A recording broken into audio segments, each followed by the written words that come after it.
आप जानते हैं बॉडी लैंग्वेज और एक्सीलेंसी इन दोनों में क्या संबंध है। एक बड़ी एंकर ने ट्रंप की बॉडी लैंग्वेज देखने का होमवर्क दिया था। गजब इम्प्रेस किया जा रहा है मोदी जी को। आज बहुतों के कान से खून निकल जाएगा इसे सुनकर। कह रही थी कि पीएम मोदी के सामने ट्रंप नरम नरम दिखाई दिए। मेरी आंखों पर अंधभक्ति का चश्मा जो है वो नहीं लगा हुआ है, इसलिए शायद हो सकता है कि मैं नहीं देख पा रहा हूं जो ये देख पा रही हैं। जरा आप देखकर बताइए। राष्ट्रपति जी, आपसे मिलकर के बहुत खुशी हो रही है। पिछली बार हम वाशिंगटन में मिले थे, उसके बाद हमारे संबंधों में एक नई गति आई है। एक्सेलेंसी, पश्चिम एशिया में शांति के जो प्रयास में प्रगति हुई है, इसके लिए मैं आपका अभिनंदन करता हूँ। एक्सेलेंसी, आप जानते हैं कि मैरीटाइम ट्रेड की दुनिया में भारत के लाखों सी फेलर्स आज दुनिया के अलग अलग समुद्र में अपनी सेवाएं दे रहे हैं, विश्व की प्रगति में बहुत बड़ा योगदान दे रहे हैं, और मैं समझता हूँ कि उनकी सुरक्षा भी उतना ही महत्वपूर्ण है। एक्सेलेंसी, समझौते के लिए शांति के प्रयासों में आपने भरपूर प्रयास किया है। एक्सेलेंसी, मैं फिर एक बार पश्चिम एशिया में शांति बहाल कराने के आपके भरसक प्रयासों का मैं पूरी प्रशंसा करता हूं और आपका अभिनंदन करता हूं। जो बार बार ये कहते थक नहीं रहे थे कि ट्रम्प के आगे हम तो झुक गए, हमने तो सरेंडर कर दिया। किसने किया सरेंडर, बताइए? बताइए एक्सेलेंसी, बताइए किसने किया सरेंडर? कितनी बार एक्सेलेंसी बोला गया है, काउंट किया किसी ने? आखिर किसकी बॉडी लैंग्वेज नरम दिखी आपको? क्या आपने सुना पीएम ने कहा कि ट्रंप की वजह से एशिया में शांति बनी हुई है? वाकई बहुत शांति है। कहीं बाहर जाने की जरूरत नहीं है। इस शांति का नज़ारा आप अयोध्या की शांति से लगा सकते हैं। राम मंदिर में चढ़ावा चोरी हुआ है 200 करोड़ का, लेकिन ना किसी पर एफआईआर हुई, ना कोई शोर हो रहा है। एफआईआर हुई भी, लेकिन मथुरा में एक बाबा जी ने मथुरा के मंदिरों में चढ़ावा चोरी होने की शिकायत खून से लिख डाली, और खून से लिखा हुआ लेटर भेज दिया किसको पता है? योगी आदित्यनाथ को। उन बेचारे बाबा पर एफआईआर कर दी गई, होनी भी चाहिए थी। जिस देश का इतिहास ही मंदिरों को लूटे जाने का रहा हो, वहाँ ऐसे मौक़ों पर चुप ही रहना चाहिए। मोहम्मद गजनबी, औरंगज़ेब, अलाउद्दीन खिलजी, मुजफ्फर शाह और महमूद बेगड़ा, इन सब ने मंदिरों का ख़जाना लूटा, लेकिन इतने तो शरीफ थे बेचारे कि लूटा तो सबके सामने लूटा, चिंदी चोरी नहीं की। लेकिन इन चिंदी चोरों को हल्के में मत लेना आप। सुना है बहुत ताकतवर लोग होते हैं ये। ताकतवर तो ये भी सब थे जिन्होंने लूटा, लेकिन एक बार आए, जो चाहिए था वो ले गए, सालों के हिसाब से नहीं लेते। Now come to the next segment, international बकैती। बकैती का लेवल इंटरनेशनल है। मोहनजोदाड़ो की खुदाई में एक मूर्ति निकली थी, लवणेन भोज्यम। ये वाली नहीं, ये वाली। ये अब तक किताबों में ऐसी दिखती थी, लेकिन अब नहीं दिखेगी। मेरा मतलब है दिखेगी, लेकिन शेडिंग करने के बाद कुछ ऐसी दिखेगी। मैं सोचता हूं कहीं ना कहीं कुछ ना कुछ बदलाव करते रहने की अपनी आदत से मजबूर सरकारी मुलाजिम जब किताब लेकर के बैठे होंगे एनसीईआरटी की, तो क्या उनके दिमाग में आया होगा कि वो इस नतीजे पर पहुंचे कि चलो मूर्ति को बदल देते हैं। लगेगा कि कुछ काम हम भी कर रहे हैं, क्यों सारा का सारा फुटेज सीबीएसई और नीट को ले जाने दें। बात अब मुगलों का इतिहास बदलते बदलते सिंधु घाटी सभ्यता तक पहुंच चुकी है। देखने वालों को नृत्य करती हुई लड़की का ना नृत्य दिखा और ना उसकी कला, ना कला का एक अंश।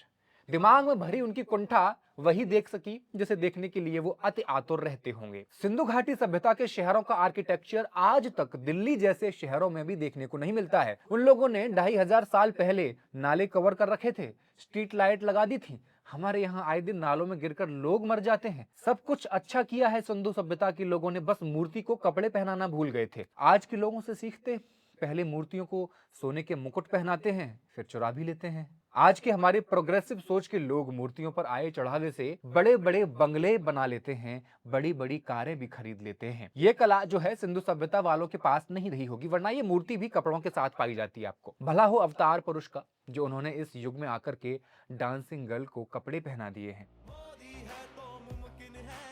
आरएसएस दुनिया का सबसे बड़ा संगठन है, करोड़ों सदस्य, देश भर में शाखाएं, और इस संगठन ने देश को मंत्री, मुख्यमंत्री, प्रधानमंत्री क्या नहीं दिया है, बहुत कुछ दिया है। लेकिन इनके दफ्तर पर जाकर किसी से आप रजिस्ट्रेशन नंबर पूछोगे कि आपका रजिस्ट्रेशन नंबर क्या है, तो कहेगा कि कारण है आरएसएस कहीं रजिस्टर्ड ही नहीं है, ना संस्था के तौर पर, ना ट्रस्ट के तौर पर, ना सोसाइटी के तौर पर, ना कंपनी के तौर पर, ना फर्म के तौर पर। यही सवाल कर्नाटका के होम मिनिस्टर प्रियांक खड़गे ने पूछा कि भाई रजिस्ट्रेशन करवाओ। मोहन भागवत का जवाब आया कि हिंदू धर्म भी तो रजिस्टर्ड नहीं है। हिंदू धर्म इज नॉट रजिस्टर्ड।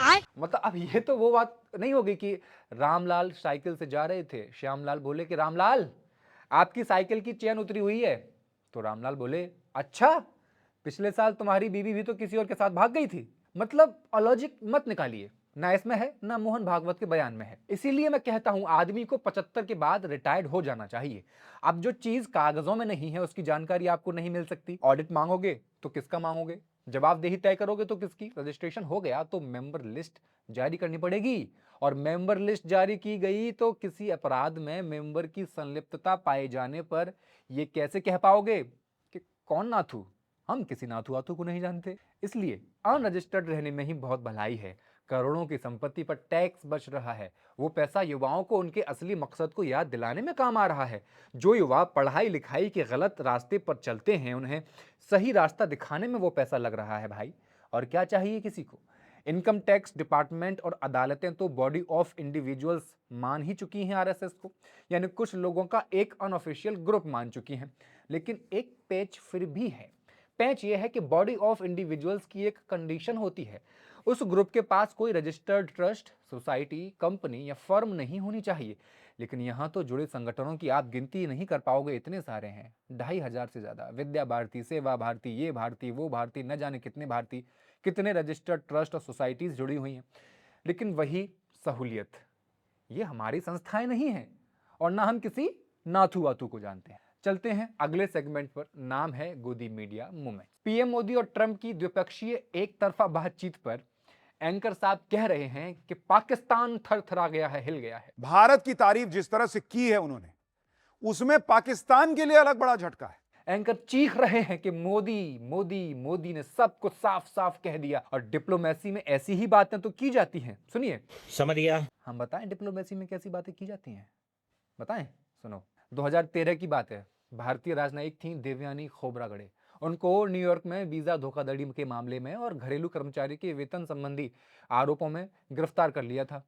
उनके साथ स्ट्रिप सर्च की गई और अपराधियों जैसा व्यवहार किया गया था उनके साथ। मनमोहन सिंह की सरकार थी। जवाब जानते हैं क्या था? सरकार ने अमेरिकी दूतावास को दी जाने वाली जो सुविधाएं थी वो वापस ले ली तुरंत। अमेरिकी राजनयिकों के विशेष एयरपोर्ट पासेस, ड्यूटी फ्री जो शराब उनको मिलती थी वो, और जितनी भी उत्पादों की सुविधा दी गई थी, विशेष प्रवेश कार्ड, सब कुछ वापस ले लिया।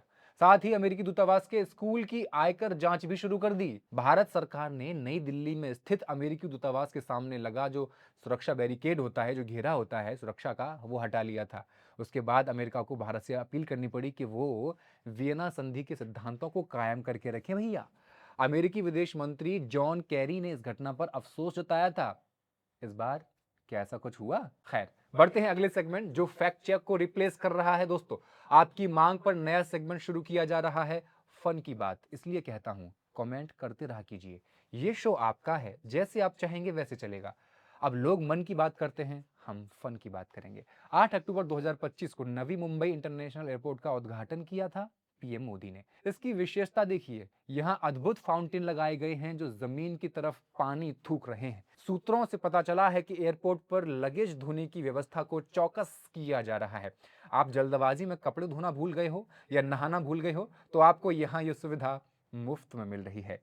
लेकिन इसमें राघव चड्ढा का कोई योगदान नहीं है, वो समोसे में था सिर्फ। जैसा कि वीडियो में दिख रहा है, इस मुजस्समे को देखने के लिए तमाम लोगों की भीड़ जो है वो उमड़ रही है। देश विदेश से लोग इसे देखने आ रहे हैं और गुजरात मॉडल की वाहवाही कर रहे हैं। हालांकि है ये महाराष्ट्र, लेकिन मॉडल गुजरात का ही है।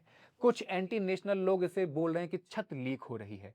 उनके लिए बस इतना ही कहूंगा, पाकिस्तान चले जाओ। देश में जगह जगह वाटरफॉल बनाने की योजना के तहत उत्तर प्रदेश के बस्ती में हर घर जल योजना के तहत बना ये झरना आपको पानी की टंकी जैसा लग रहा होगा लेकिन है नहीं। यूपी से याद है कि यूपी में कहा जाता है कि पुलिस को फ्री हैंड दिया हुआ है, बहुत पावर है उनके पास, किसी के नहीं सुनते। वीडियो में एक ओवरलोड ट्रक है, ईंटों से भरा हुआ है, किसी के डर से थर-थरा के भाग रहा है। पीछे आरटीओ की ही टीम होगी। जी हाँ, वही है। ताकतवर पुलिस भी है जिसके डर से ट्रक कांप रहा है। कांप का है रही हो। ट्रक वाला चतुर है, ट्रक 120 डिग्री पर झुका दिया है, ईंटें गिरा रहा है। बढ़ते हैं अगले सेगमेंट गुड न्यूज की तरफ। इस हफ्ते की अच्छी खबर रही, फाइनली करीब 6 साल बाद दिल्ली हाईकोर्ट ने न्यूज क्लिक और उसके संस्थापक संपादक के खिलाफ दर्ज ईडी के मनी लॉन्ड्रिंग मामले को रद्द कर दिया है। अदालत ने माना कि इस मामले को जारी रखना कानून की प्रक्रिया का दुरुपयोग था और यह स्वतंत्र पत्रकारिता पर एक मनमाना हमला था। यह मामला 2020 में शुरू हुआ था जब न्यूज क्लिक पर विदेशी फंडिंग के जरिए चीन समर्थक नैरेटिव फैलाने के आरोप लगाए गए थे। बाद में इसी मामले से जुड़े आरोपों के आधार पर यूएपीए जैसी कड़ी धाराएं भी लगाई गई और 2023 में गिरफ्तारी हुई। अब हाईकोर्ट के फैसले से और लोगों को भी लड़ने की हिम्मत जरूर मिलेगी। हफ्ते की हाइलाइट्स में आज इतना ही रखते हैं। ये एपिसोड आपको कैसा लगा हमें कमेंट सेक्शन में जरूर बताते रहें, क्योंकि हम करने वाले हैं आपके मजेदार 5 कमेंट्स को highlight in the next episode of हफ्ते की हाइलाइट्स। मिलते हैं अगले हफ्ते रविवार के दिन, तब तक के लिए शब बखैर।